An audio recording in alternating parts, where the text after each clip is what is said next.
Hola, bienvenidas y bienvenidos a este nuevo episodio de EPB Chat Podcast, en donde el diseño y la creatividad se juntan para conversar de diferentes temas. El día de hoy tenemos un tema súper apasionante, pero antes de empezar, quisiera agradecer a Podcast Ecuador, que nos acoge en esta ocasión, un espacio muy bonito. Además a Café Galetti y a Matoldas, que bueno, nos están alimentando en esta ocasión. Hoy nos trajeron unos ricos bolones, que además los invitados están probando, degustando y disfrutando también. Yo soy Felipe y les quiero invitar para conversar sobre detrás del objeto. El día de hoy me están acompañando dos invitados muy especiales. Por un lado tenemos a Rodney Verde Soto, él es diseñador industrial y máster en diseño de interiores, sommelier, juez, curador de chocolate y vino, es parte del directorio de la Cofradía del Vino. Como diseñador, más de 30 años realizando todo tipo de proyectos en diseño interior e industrial dentro y fuera del país. Fue profesor de la Universidad de San Francisco, de la UDLA y la Metro. Obtuvo varios premios internacionales en diferentes bienales de diseño.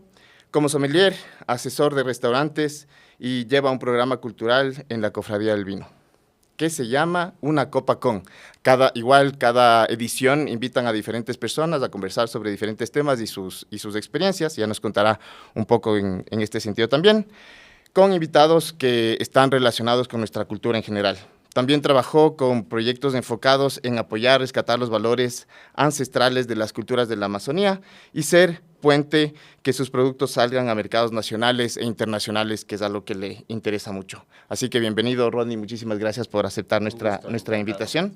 También tenemos a Nicolás. Nicolás es parte de Amalgama Toys, un emprendimiento que es un emprendimiento más que una empresa, en realidad, es un emprendimiento de juguetes, porque creen en la importancia de la educación responsable, eficiente e inclusiva. Aplican principios de diseño universal, comercio justo y responsabilidad medioambiental para crear productos lúdicos y material educativo con identidad y calidad para niños, niñas y adultos del Ecuador y del mundo. Muchísimas gracias, Nicolás, por aceptar nuestra invitación. Es bien importante este espacio porque además, como les hemos contado en algunos episodios anteriores, este espacio de EPB Chat Podcast sirve para relacionar un poco diferentes espacios, diferentes áreas del diseño. Y hoy, un poco raro, un poco fuera de lo que estamos acostumbrados a conversar, que es más relacionado a la comunicación visual, queremos hablar justamente del diseño de productos y sobre todo qué hay detrás de este producto. Y lógicamente es muy interesante cómo los objetos deben tener esta relación directa con los usuarios. Es algo que ustedes seguramente manejan y es por donde justamente quiero empezar. ¿Qué tan importante es esta historia o narrativa que hay detrás de un objeto? Esta historia, todo lo que nosotros queremos contar, existe o no existe en los objetos para que puedan conectar con las personas. Nicolás, bienvenido, por favor, cuéntanos, ¿qué tan importante es tener esta narrativa? Bueno, yo creo que un producto muchas veces se lo valora por lo que termina siendo el momento del contacto con el usuario, ¿no es cierto? O sea, tú tienes un objeto físico en tus manos y a veces se reduce mucho a ese momento o a esa percepción física que tiene. Pero realmente un objeto es mucho más. O sea, diseñar un objeto puede tomar años, meses y cada paso, cada falla, cada error es parte de la historia del producto. Entonces, a mí me gusta ponerle mucha pasión a todo, desde dónde consigo el material, desde las pruebas, los errores. Entonces, cuando cuando un producto sale, al menos de los nuestros, sacamos un producto al final, yo trato de meter toda la historia en como sea. O sea, si es que es en la parte comunicacional digital, en las etiquetas, en el empaque, en el producto, o sea, todo es parte del producto. Cuéntanos un poco, ¿qué es lo que hace Amalgama Toys en general? Bueno, Amalgama, como decías tú, es un proyecto que ya llevamos 8 años desarrollando material lúdico enfocado en educación ambiental y la responsabilidad social, ¿no? Entonces,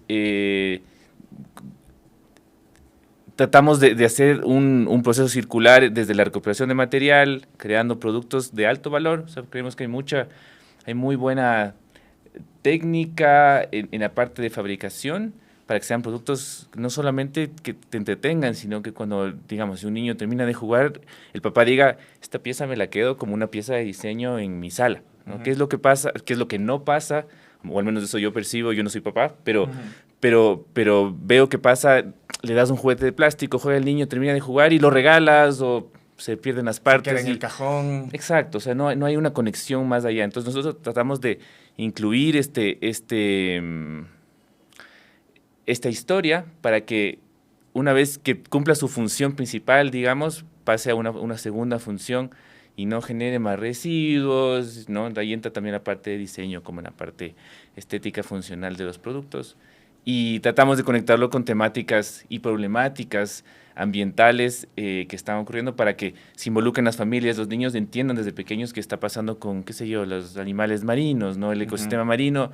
Chévere, juegas con esto, pero también aprendes y no solamente le das un barquito, ¿no? Que cumple la misma función tal vez en la parte práctica, pero en la parte tal vez emocional, intelectual, digamos, como que se le dé un poco más de valor. Entonces, interesante lo que dices, Nicolás, porque yo tampoco tengo hijos, pero tengo muchos juguetes de amalgama también. Están ahí como en la parte de decoración, ahí que como tú dices, no solamente para jugar, sino también para eso, que son juguetes. No vamos a hablar un poco de la estética también, de los materiales. Rodney, cuéntanos en tu caso, la narrativa en los objetos, ¿crees que es importante? ¿Cómo lo transmites? ¿Cómo lo usas en tus proyectos? Bueno, en mi caso, digamos que hay como dos evoluciones distintas. Tuve el honor y la suerte de trabajar muchos años en la fábrica ATU, en donde ya el diseño de objetos era hacia la línea industrial y en donde el reto al inicio fue muy fuerte y nos chocamos con la realidad de que no debíamos conquistar a una o a dos personas o a 10, sino a miles, por el hecho de que ATU pues era la marca que más vendía muebles de oficina en el Ecuador. Entonces fue bastante fuerte ese primer choque de entender que antes de empezar a diseñar debíamos salir a reconocer a ese cliente, que normalmente eran empresarios de oficinas, que ya tenían a ATU como una institución que les vestía como oficina, pero que a la par, como diseñadores industriales, tal vez el éxito que tuvimos ahí en ATU fue el hecho de llegar más allá y conversar con la gente, con el usuario de los productos y toparnos con un montón de cosas sin solución o adaptaciones, porque obviamente al inicio el diseño de nuestro país era traer de Europa conceptos, ponerlos, y no funcionaban por ergonomía, por muchas razones, inclusive por estética que no era la nuestra. Entonces fue un proceso muy rico, evolutivo, de crear ya para este nuevo tipo de empleados de las oficinas e ir desarrollando los productos en base a las necesidades que siempre han ido cambiando.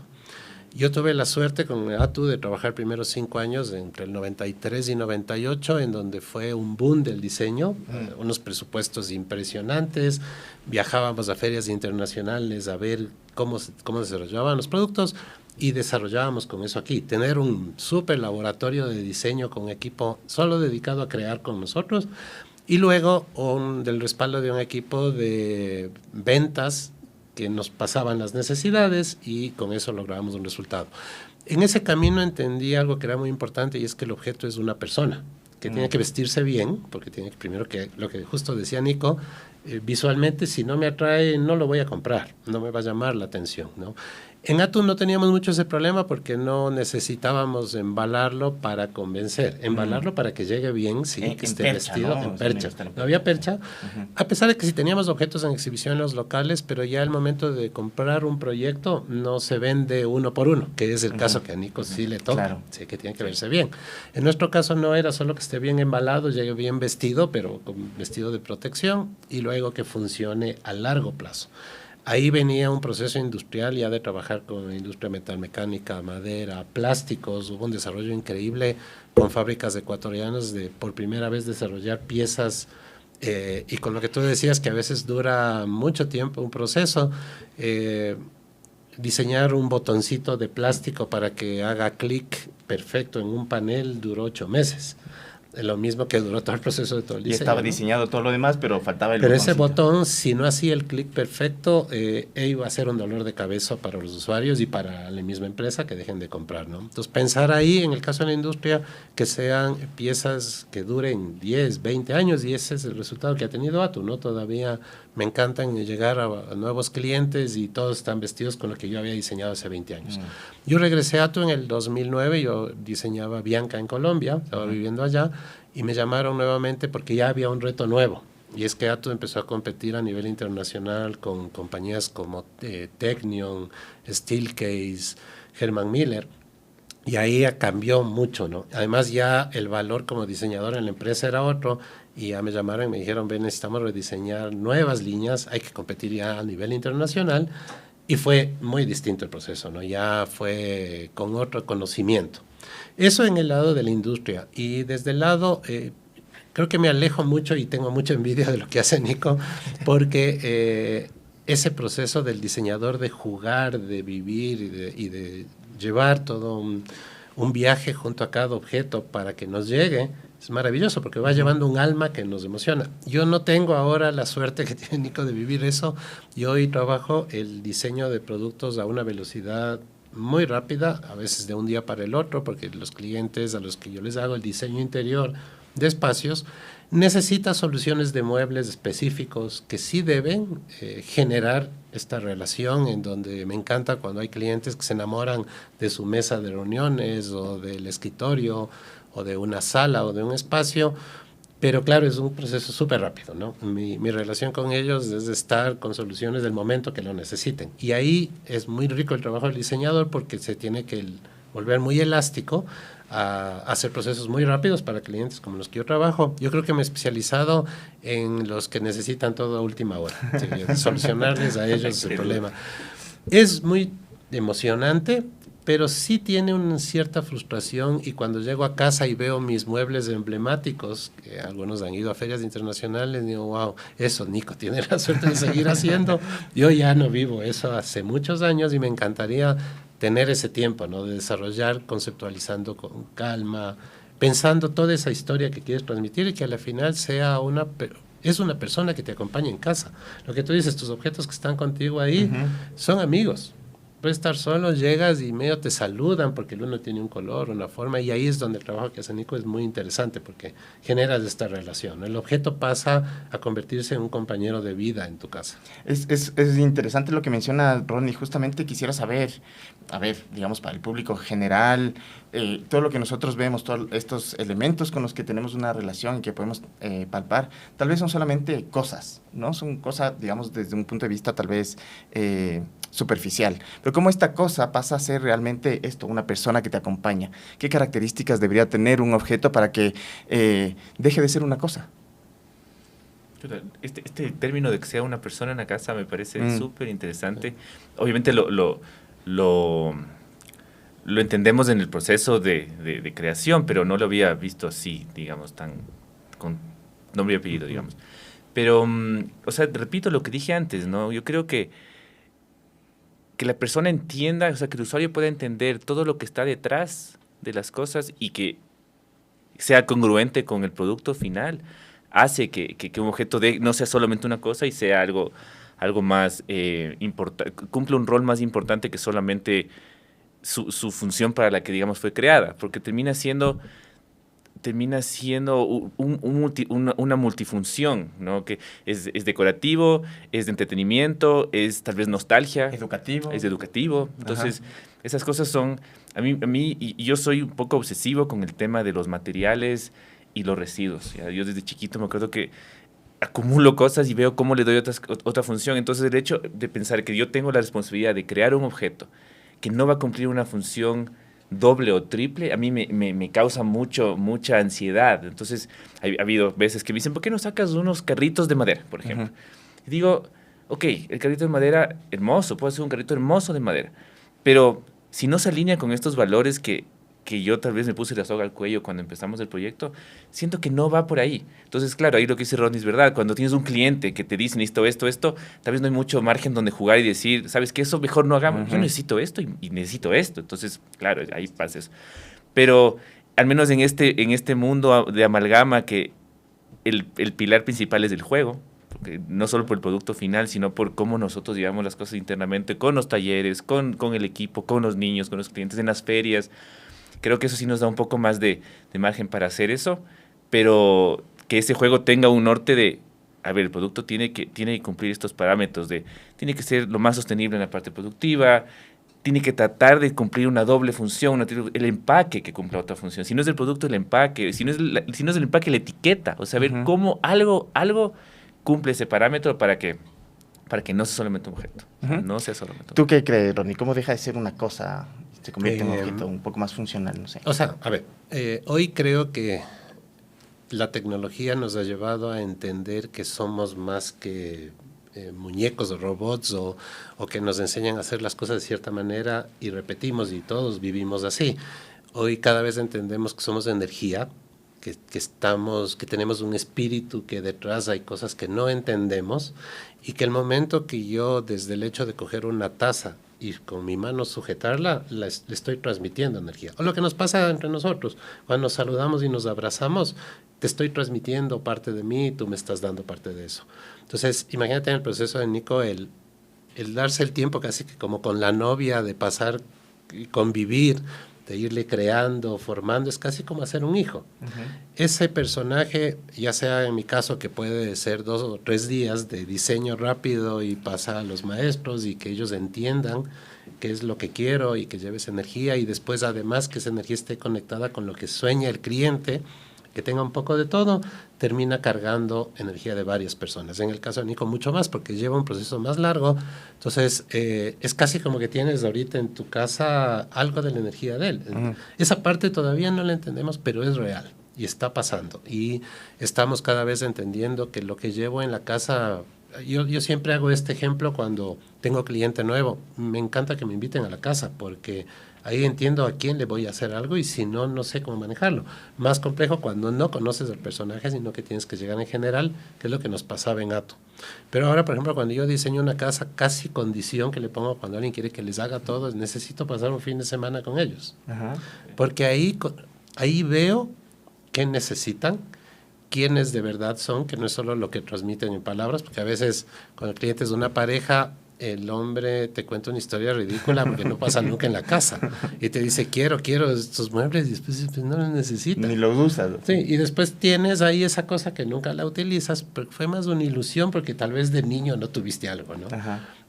Y resulta que la persona que más sabe en la casa es la empleada o el niño, o resulta que jamás te cuentan que tienen un perrito y es una personaje más de la familia que necesita su espacio y que el diseñador debe crear. Entonces, creo que ahí en ese proceso nosotros le vamos poniendo energía, alma y cosas y les vamos animando a las cosas y le damos ese valor agregado para que nos acompañen. Tal vez no lo entendemos, pero es real. Sí, es real que lo que tenemos alrededor y pusimos en nuestra casa es porque tenemos una necesidad de esa compañía con nosotros. Ronnie, qué interesante esto que nos cuentas de conocer y acercarse mucho al usuario, ¿no? De entender bien hacia quién se dirige el producto. ¿Cuán importante es eso de conocer al usuario? No sé si has tenido alguna experiencia en ese sentido que nos puedas contar de alguna otra anécdota. Bueno, es básico. Aquí hay un tema muy interesante, ¿no? Y se siente cuando un diseñador extranjero viene a diseñar algo acá y no conoce el sitio. Entonces es muy difícil que lo que diseñe nos llegue, nos pegue y nos funcione bien. Entonces yo creo que, por ejemplo, si tengo un cliente en Quito, me es muy fácil trabajarlo hasta cierto punto, pero si me voy a Cuenca, primero necesito interactuar, conocerle más. Y cuando diseño una casa, tengo que convivir con ellos. Si no, es imposible. Porque...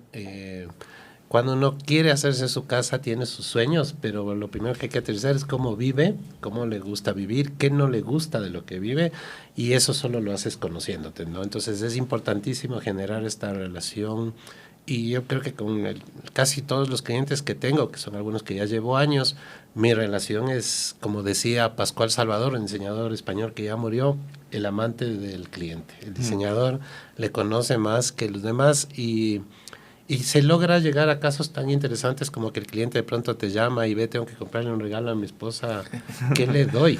Porque sabe que el creativo le va a dar nuevas alternativas, nuevas soluciones. Entonces, por ese lado, el papel del diseñador es sobre todo un psicólogo que está siempre pendiente de lo que está afuera, se abstrae de la realidad, es como que flotes como un dron que está viendo todo lo que hay, buscando defectos, cosas que hay que cambiar. Y algo que siempre estuve en contra de muchos profesores en la universidad es todo está para rediseñar, absolutamente todo, porque seguimos evolucionando como cuerpo, como entidad, como cultura. Entonces el diseño tiene que ir a la par. Ahí, por ejemplo, maravilloso el tema de los juguetes, porque siempre hay que cambiarnos, porque cada vez salen nuevos niños, nuevos humanos, otras necesidades. Con otras interactividades, ¿no? Exactamente. Así como, sí, ahora juguetes justamente, tal vez sin tecnología, bueno, la tecnología sigue siendo como muy importante, y Claro. acá en Nicolás hace todo lo contrario, hace sin tecnología totalmente, ¿no? No hay como productos sin tecnología ahí. Sí, o sea, a ver, la tecnología es un pilar demasiado importante en cualquier proceso de diseño ahora. O sea, por ejemplo, yo diseño en mi computadora y después eso paso al proceso de fabricación que igual tiene tecnología. Pero tratar de dejar siempre ese tema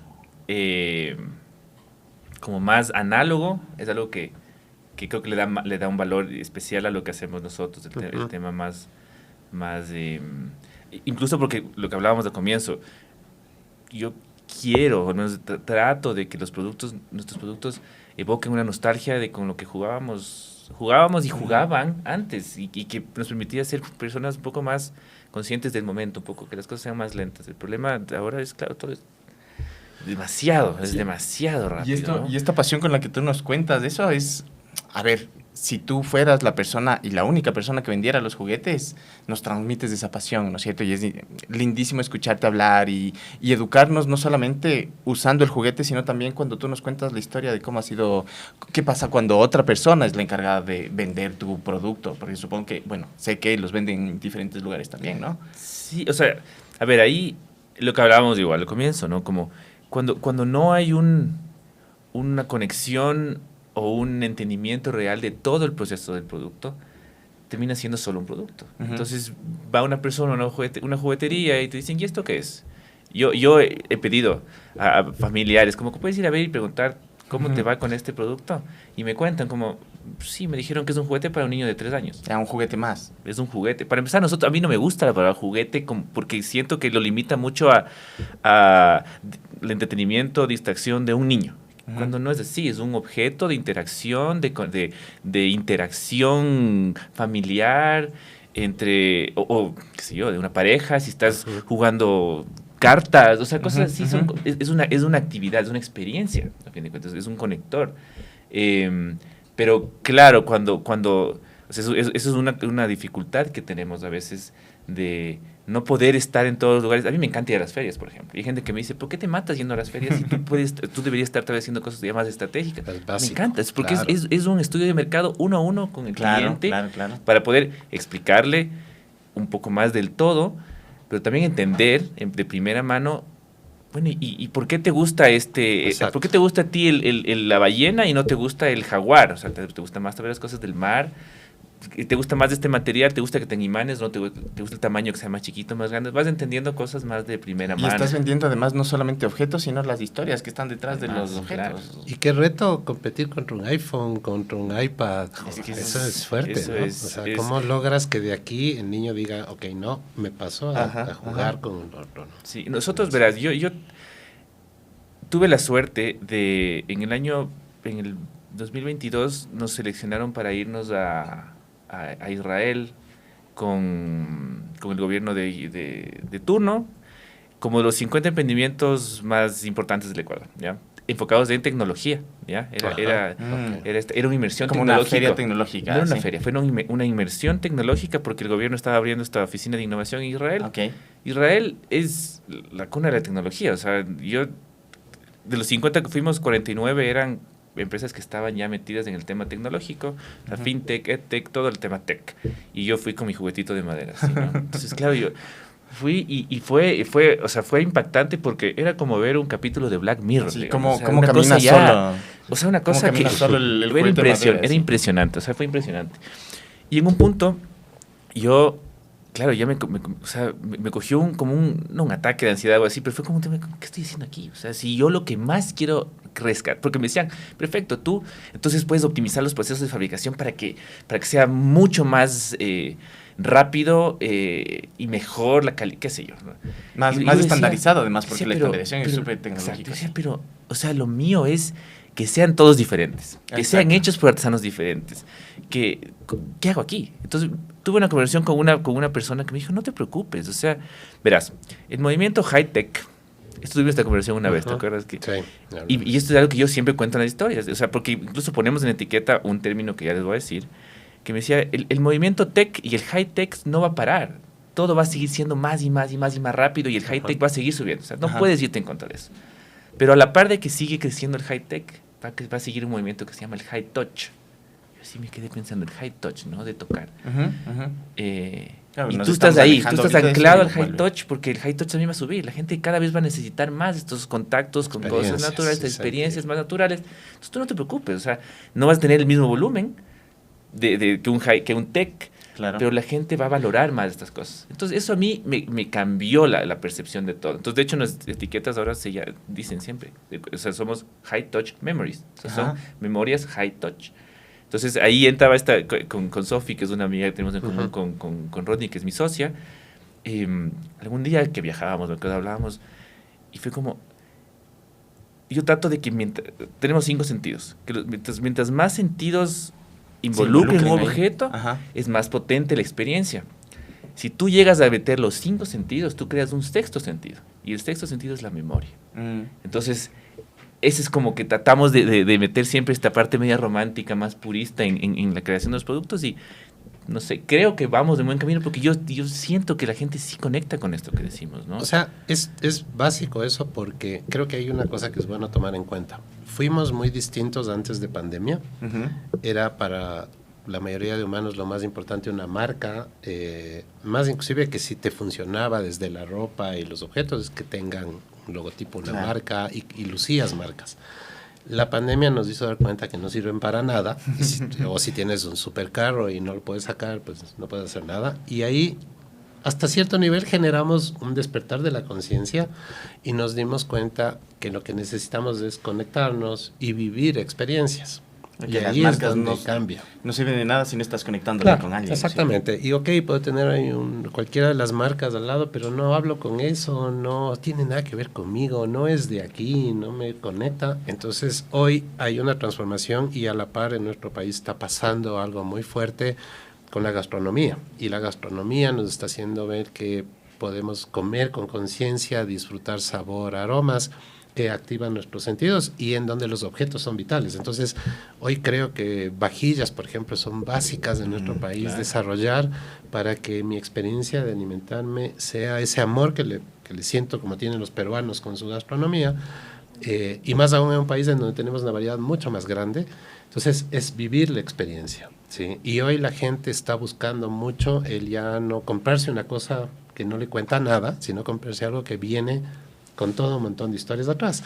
Y más aún si esas historias nos conectan con la tierra, lo que hemos vivido contigo con el tema de las comunidades, ¿no? O sea, entre comprarte un producto de una marca extranjera y al lado otro que nos está contando que nace de una comunidad de mujeres que trabajan, o el caso de Galetti. Galetti es tal vez un caso muy interesante en eso, porque empezó en el 96. Para el 2006, ENA le dio un giro total hacia trabajar con comunidades, con mujeres sobre todo, con muchos problemas, y con ellas sacar un café de alta gama, un café que ya va a participar en ferias internacionales, y hoy lo que tienes es ya no un café, que es lo que antes nos vendía Minerva, ¿no? Había una sola. Claro.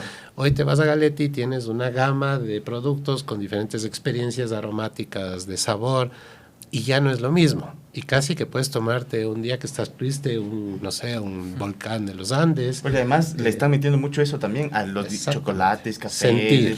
Sentir, darle una funcionalidad también. Que no sea como... y eso no es solo con lo que comes y bebes, es con los objetos. Necesitas sentir, generar un diálogo, conectarte, cambia. Sí, el hecho de tomarme café en una taza que tiene el logotipo de ustedes me conecta con ustedes. Si está puesto en marca internacional, otra cosa, y si es una taza hecha por las artesanas que trabajan con Galetti, voy a sentir otro sabor. Entonces, va más allá ahora el tema de los objetos, cuentan, dialogan, hablan con nosotros, transmiten energía. Ahí está la esencia de lo que hoy estamos necesitando los humanos. Y si no estoy mal, no sé si compartan conmigo, el tema de la tecnología que hablamos hace un momento, estaba mucho más enfocado hace algunos años, hace algún tiempo, en el tema de la materialidad o la alta, no sé, infraestructura que tú tenías para producir diferentes elementos, y ahora como que se está tornando más bien otra vez a la manualidad, no sé, en nuestro país, o si sea solamente acá, en Latinoamérica, en Ecuador, a nivel mundial, pero sí siento que la conciencia de los materiales también como está muy fija en los productos que estamos haciendo, ¿no? Sí, sentir. O sea, a mí me pasa justo cuando diseño oficinas que cuando ya llega el cliente y ve el sofá y le digo, no, pero siéntate. Y empiezan, ay, wow, le toqué, me conecté con el mueble, después me cuenta, ¿sabes qué? Ayer me acosté ahí en el sillón, qué rico. Eso es lo que buscamos. Entonces, ya hay un diálogo con el objeto que te pone en otro nivel y que ya es un objeto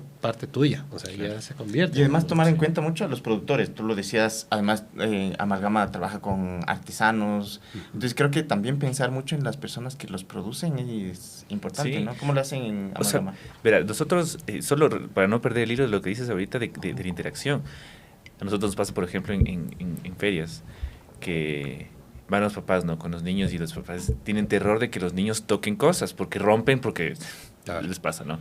Entonces llegan a nuestro stand, ven los juguetes y los niños, ¡buah! Y de una les cogen la mano. No toques.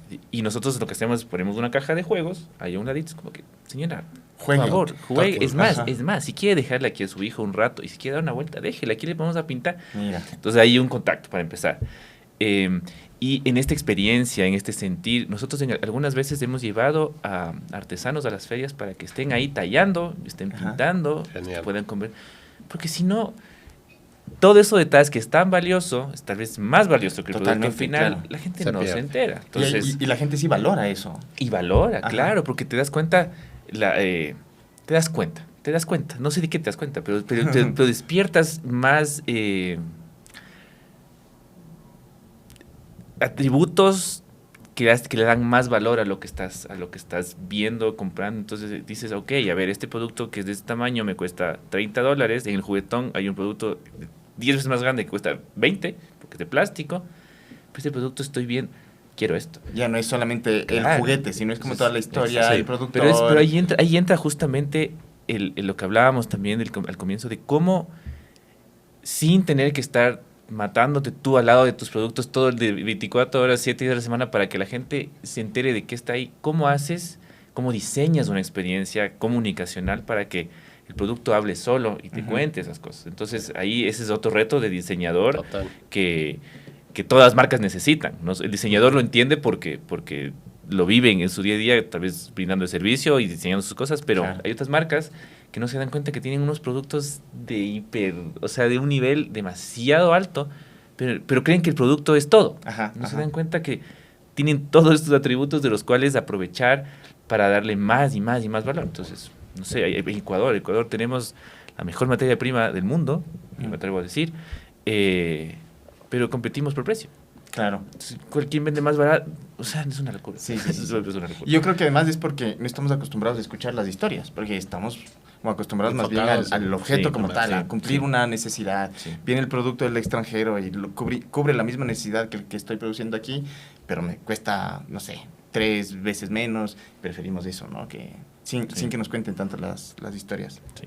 Nicolás, Rodney, yo quiero agradecerles un montón por haber aceptado esta invitación. Para terminar, quiero hacerle unas preguntas cortitas, así de respuestas súper cortas, a manera de ping-pong. Que venga la primera respuesta que se les venga a la cabeza. Son diferentes preguntas y nada más es para conocerles un poco mejor. Y hablando un poco de juguetes, además, Rodney, ¿cuál fue tu juguete favorito en la infancia? Los patines. ¿Sí? ¿Nicolás? Una pelota de fútbol. Muy bien. Un objeto que esté mal diseñado que les moleste cotidianamente. Nicolás. ¡Qué pregunta! No sé qué decirte. Voy a pasar hasta que tienes la respuesta. Me encanta ahora cocinar y la mayoría de productos de cocina hay que rediseñarlos. Necesitan un proceso más a la velocidad que hoy vivimos. Tienen que ser más rápidos, menos difíciles de lavar y que estén listos. ¿Sí? Yo encuentro que hay ropa. Hay ropas que son chéverazos los diseños gráficamente y después dije como que pues no es cómodo. Ajá. Eso, puede ser ropa. Ok, ¿algún materia prima con el que te guste diseñar? ¿El favorito para diseñar? Madera. ¿Madera? A ver. Madera, qué linda es la madera, ¿no? Los colores, las texturas, la es versatilidad. cálido, sí, es como Madera. muy bonita, sí. Un objeto que te representa como persona. Como persona, un cuaderno. Soy un adicto a los cuadernos. Me encanta tener mi libretita en los bolsillos y por ahí, hasta en los grupos sociales a veces me siento como un rarito. Bueno, vamos a darle de regalo un cuadernito a Nicolás. Iba a decir una botella de vino, pero una silla, la silla Miro. Ok, mira, sí.